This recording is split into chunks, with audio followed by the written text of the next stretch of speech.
Hello everyone. पिछले videos में हम एक रिपोर्टाज पढ़ रहे थे फणीश्वरनाथ रेणुका इस जल प्रलय में, जिसमें 1967 में पुनपुन नदी के बाढ़ से पटना प्रभावित हुआ था। बहुत ही भयंकर बाढ़ आई थी, उसके बारे में लेखक ने वर्णन किया है। और उसके बाद वो बाढ़ की दशा देख करके राजेंद्र नगर से अपने घर आता है और वहाँ सोचता है कि कब हमारी कॉलोनी में बाढ़ न आ जाए। उसको भयभीत रहता है, लेखक डरा हुआ रहता है और सोचता है बाढ़ के बारे में कुछ लिखें। जो भी उन्होंने अपनी आंखों से बाढ़ के बारे में देखा रहता है उसके बारे में कुछ लिखने की सोचता है। फिर वो नहीं लिखता है और स्मृतियों में खो जाता है। पिछली कई बाढ़ों के दृश्य उसके सामने से चलचित्र के भांति गुजरते हैं। पिछली बाढ़ों का दृश्य चलचित्र के भांति गुजरते गुजरते फिर वो उसी दिन की बाढ़ के सामने आ जाता है। 1967 पुनपुन का जो पानी राजेंद्र नगर में घुसा था और वहाँ कुछ सजे धजे नवयुवक और नवयुवतियाँ जो नौका विहार के लिए निकले थे और फिल्मी दृश्य को एक तरह से प्रदर्शित कर रहे थे। और जब वह नौका इनकी कॉलोनी से निकलती है तो वहाँ के लोग उन पर फप्तियाँ कसते हैं, व्यंग करते हैं और वह ध्वनि वहाँ पे गूंजती हुई अजीब सी एक में मिल जाती है, जिसका कोई मतलब नहीं निकलता। इस तरह से उसके गूंजने के बाद उनका जो संयोजन हुआ ध्वनि का, वो इस तरह से वापस आती है टकरा कर कि पता नहीं चलता है कि क्या कहा जा रहा है। उसी को अब आगे देखते हैं उसके बाद की घटना क्या है। उन फूहड़ युवकों की सारी एग्जीबिशनिज्म तुरंत छूमंतर हो गई जब यहाँ चारों तरफ से सारी बिल्डिंगों से फप्तियाँ कसी जाने लगी और वो अजीब सी आवाज़ आने लगी चारों ओर से टकरा कर। जो प्रतिध्वनि थी जो कई बार आती थी उनकी चौराहे पे आवाज़, वो जब चारों तरफ से आने लगी तो वो उनकी जो खुशी थी और वो जो एग्जीबिशन उनका चल रहा था वो एक तरह से गायब हो गया। युवतियों के रंगे लाल लाल होठ और गाल काले पड़ गए। उन्होंने जो श्रृंगार किया था वो धीमा पड़ गया जब इस तरह को उनके आलोचना का शिकार होने पड़ा। नाव पर अकेला ट्रांजिस्टर था जो पूरे दम के साथ मुखर था, यानी सब लोग एकदम चुप हो गए। वहाँ बोल कौन रहा था? जो ट्रांजिस्टर चल रहा था फुल वॉल्यूम पे, वो अकेला ही मुखर था, यानी उसकी ही आवाज़ आ रही थी। उसमें क्या आवाज़ आ रही थी? नया तोरी मझधार होशियार होशियार, काहो राम शिकार पनिया आ रहलो है, ना आ रहलो है। ये कोई पूछ रहा है।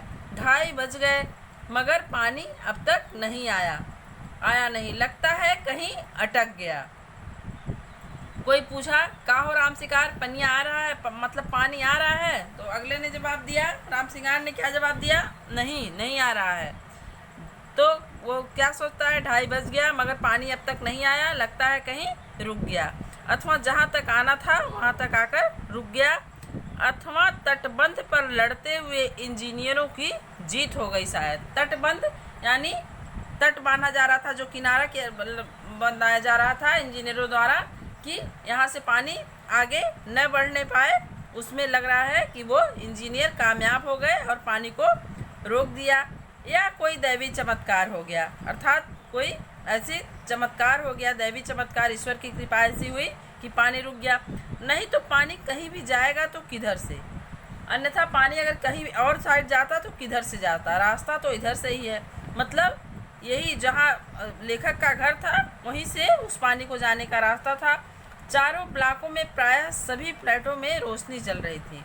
जो लेखक के मोहल्ले में जो 4 ब्लॉक थे, जहाँ बीच में चौराहा था और चारों तरफ मकान थे, चारों ब्लॉकों में सभी फ्लैटों में रोशनी जल रही थी, बुझ रही थी, सभी जगे हुए थे। रोशनी जलने बुझने का मतलब है कि सभी लोग जल रहे थे, कभी इस कमरे कभी उस कमरे, कभी जिसकी ज़रूरत पड़ रही थी लाइट को जला बुझा रहे थे। कुत्ते रह कर सामूहिक रुदन करते हैं।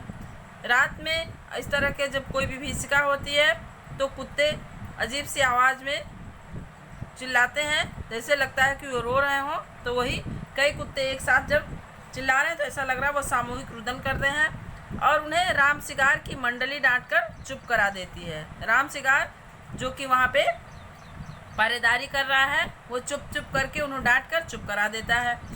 मुझे अचानक अपने मित्रों और स्वजनों की याद आई। जो कल से ही Pataliputra colony, Shri Krishnapuri, boring road की अथाह जल में घिरे हुए हैं। लेखक को किसकी याद आई? उसके ऐसे मित्रों की जो कि बाढ़ पीड़ित इलाके में फंसे हुए थे। जितेंद्र जी, विनीता जी, बाबू भैया, इंदिरा जी पता नहीं कैसे हैं, किस हाल में हैं। मैं शाम को एक बार पड़ोस में जाकर टेलीफोन करने के लिए चोंगा उठाया।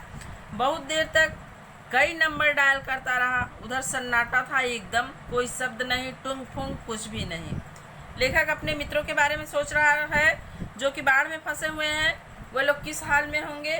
और फिर वो सोच रहा है कि कल गया था एक बार पड़ोस में, टेलीफोन भी किया था, लेकिन कहीं भी कोई आवाज़ नहीं आई। उधर नंबर डायल करता रहा, उधर न रिंग गई न फ़ोन उठा, मतलब कोई किसी तरह की कोई आवाज़ नहीं, उधर बस सन्नाटा रहा।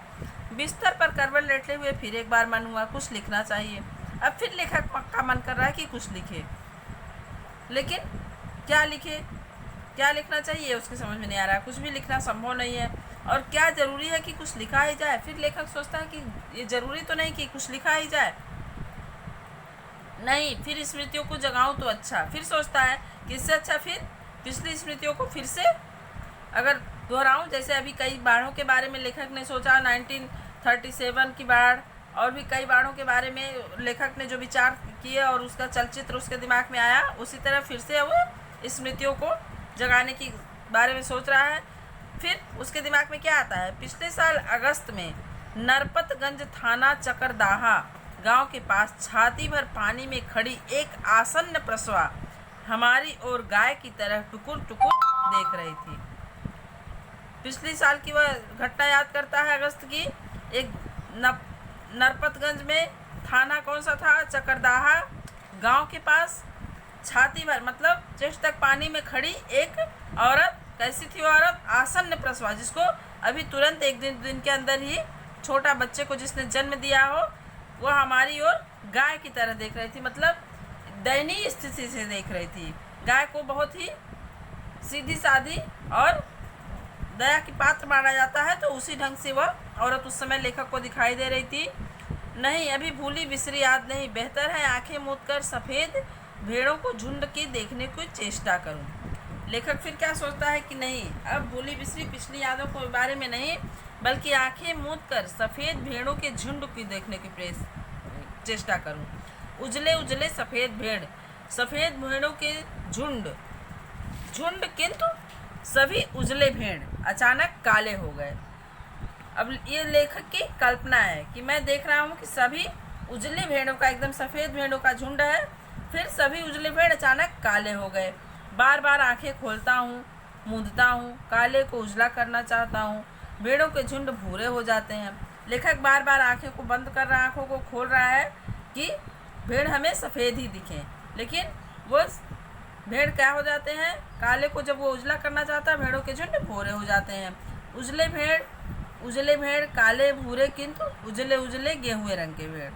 इस कई तरह के भेड़ अब उसे दिखाई देने लगे, उजले फिर काले, फिर उजले फिर काले और भूरे, किंतु उजले उजले गेहुए रंग के भेड़। अब एकदम उजले ना होके गेहुए रंग के हो गए।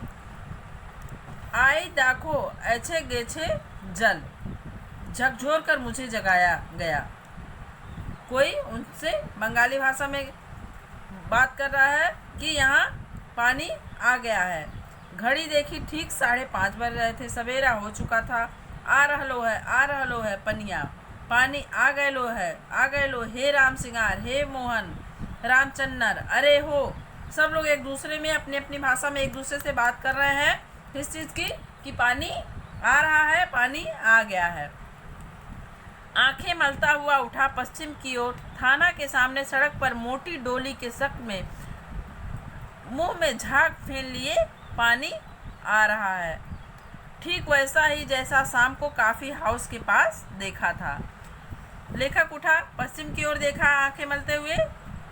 थाना के सामने सड़क पर मोटी डोली की शक्ल में, जैसे कोई डोली आ रही हो मोटी, मुंह में उसके झाग फेन भरा हो, वैसे ही वह पानी आ रहा था।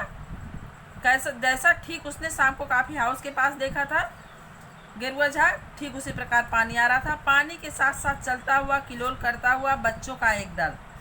पानी के साथ साथ और कौन लोग आ रहे थे? किलोले करता हुआ कल्लोल करता हुआ बच्चों का दल सामने आ रहा था। उधर पश्चिम दक्षिण कोने पर दिनकर अतिथिशाला की ओर आगे भंगी बस्ती के पास।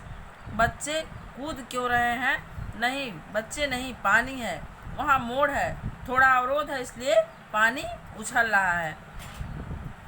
कुछ दूरी पर अतिथिशाला के पास क्या दिखाई देता है लेखक को? भंगी बस्ती के पास कि जैसे कुछ बच्चे कूद रहे हों। फिर पता चलता है नहीं बच्चे नहीं है, वह पानी है, वहाँ थोड़ा पानी के लिए अवरोध है, तो इसलिए पानी में तेजी से लहरें उठ रही हैं, तो ऐसा लग रहा है कि वहाँ बच्चे खड़े हैं।